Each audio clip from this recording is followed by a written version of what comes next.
Right from the beginning, since the mission was going to be in 2001, there were suggestions early by team members that we call it Odyssey.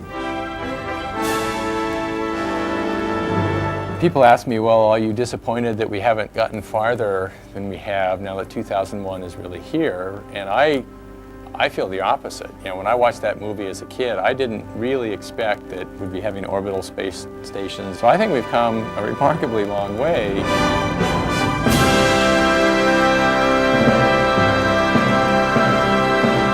We are so fortunate to be alive and able to make a contribution during this period of mankind's great journey of exploration.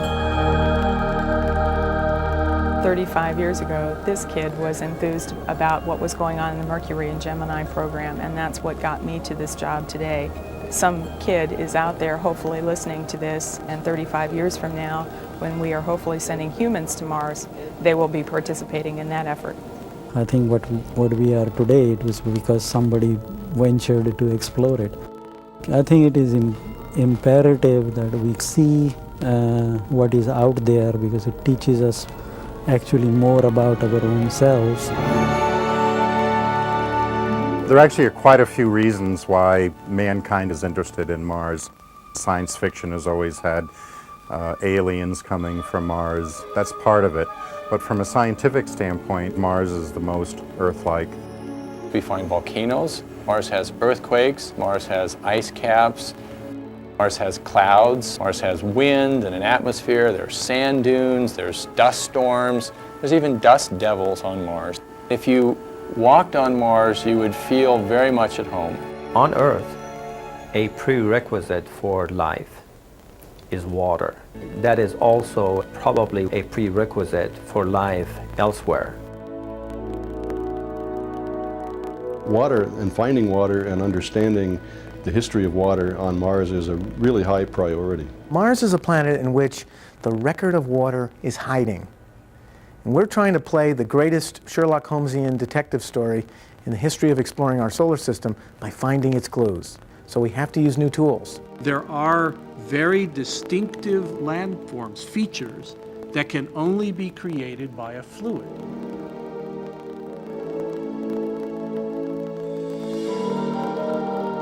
This particular mission is a breakthrough in a sense. It's doing some things we've never been able to do before. Always when we go to Mars, of course, we have to take a camera and take pictures of the surface. We've done a lot of that. We have a lot of questions about these landforms that we see at ever higher resolution. But now what we're going to do is try to figure out what those landforms are made of and what's beneath the surface in those landforms. Perhaps most importantly, Mars has had water in the past. We know that. We want to try to understand where is the water now, how deep is it buried, and we're really trying to understand questions about what the past on Mars would have been like. The instruments that we have are the gamma-ray spectrometer, Themis, and Marie. The gamma-ray spectrometer is really kind of interesting how it works. The sun puts out cosmic rays, and when a cosmic ray interacts with an element, it gives off a gamma ray. And this instrument then can look at the energy level of these gamma rays, and by collecting that information say, oh, there's carbon and there's aluminum. So that's what this instrument does. It's the tool to understand what the stuff is made of for the whole planet. So Odyssey will map an entire planet chemically. This is a huge thing. Boy, I wish we did that for the Earth back when we were first understanding this planet 100 years ago. Themis is 2 cameras. It's a visible camera that will take images that your eye would see, and it's also an infrared camera. It's based on night vision goggles. And we use that to map the composition of the rocks and the minerals and the ices that are down on the surface, as well as landing sites for future missions. Since we have so few chances to put rovers or landers down, we need to find the best possible places to put them where they'll have the best possible chance of finding something exciting. So we're using Themis to scout out the planet and say, these are the few places that are the most interesting, let's go put our rovers there.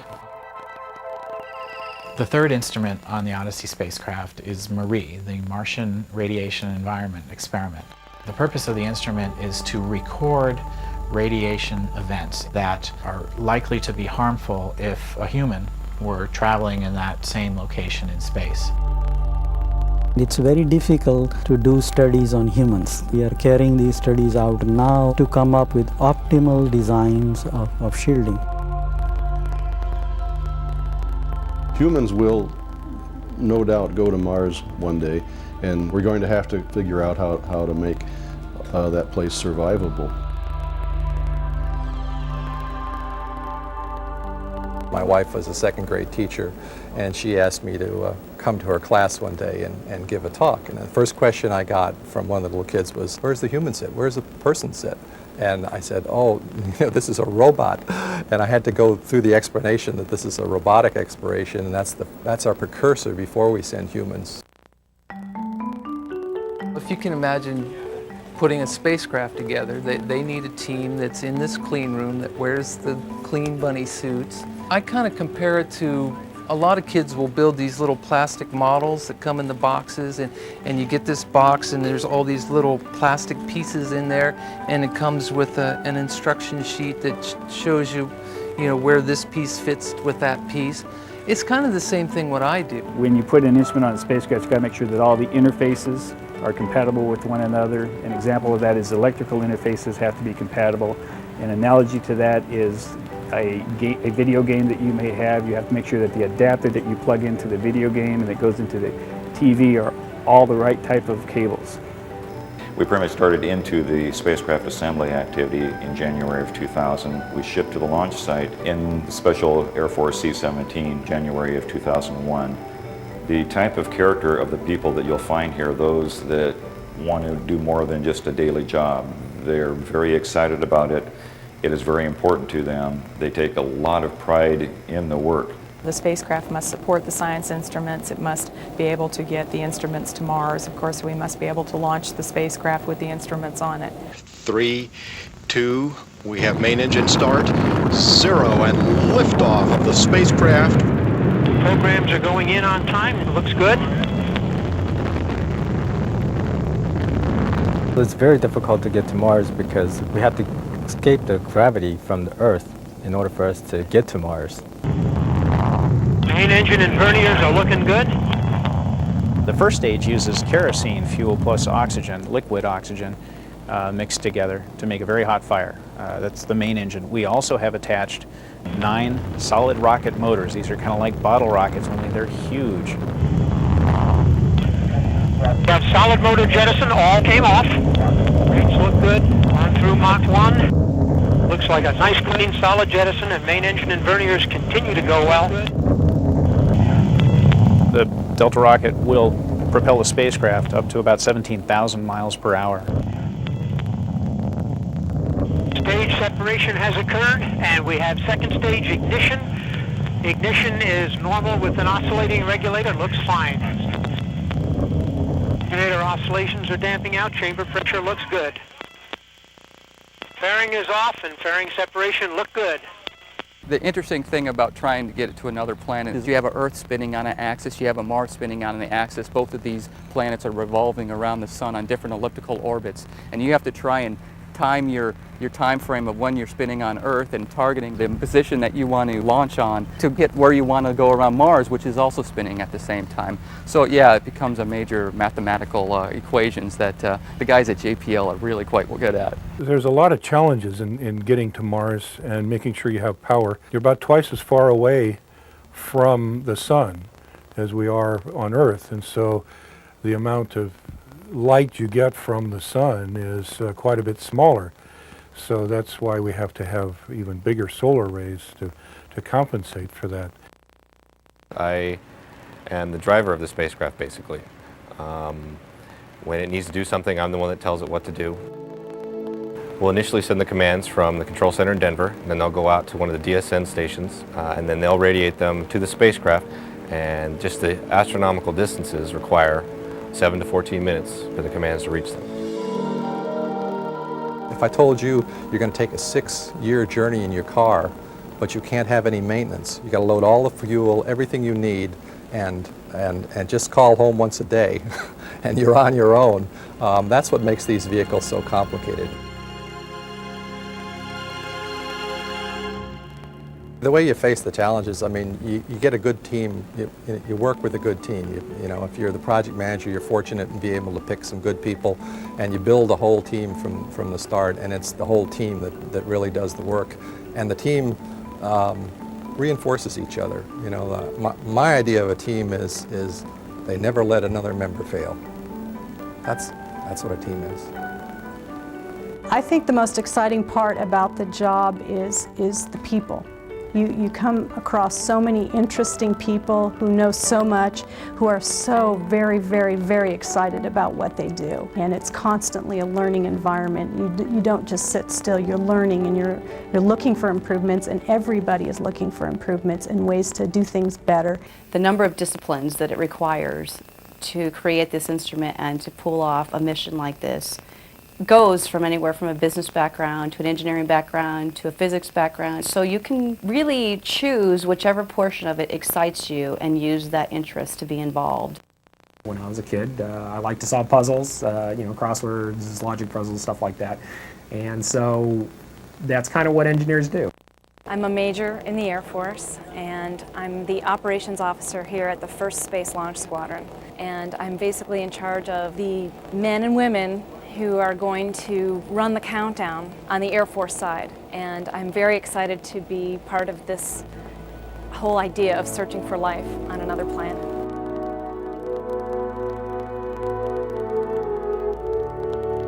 I got involved with the Mars program as an educator. My background is in earth science. I've been cracking rocks. I can remember all the way back to being 5 years old in the driveway with a hammer, wondering what was inside. You do that for 100,000 years and the rocks just kind of... We do teacher workshops around the country in different regions. We also do field trips that are based on real science, Earth analogs of what we're going to be seeing on Mars, and show how that's going to relate to the 2001 Mars Odyssey. Doesn't Kelly keep a record of... Science is not about memorizing a bunch of facts. Science is about asking a question and being curious. So this is part of the atmosphere. One of the things that we're planning to do is actually to have a program where we dedicate a certain number of the images to students. Our goal is to be able to provide elemental composition maps of the surface, and we're hoping to have tools that will provide you a 3D interface which will allow you to rotate Mars and choose regions and then be able to see the elemental concentrations of those regions, and that's what we're hoping to be able to produce and give out to the public.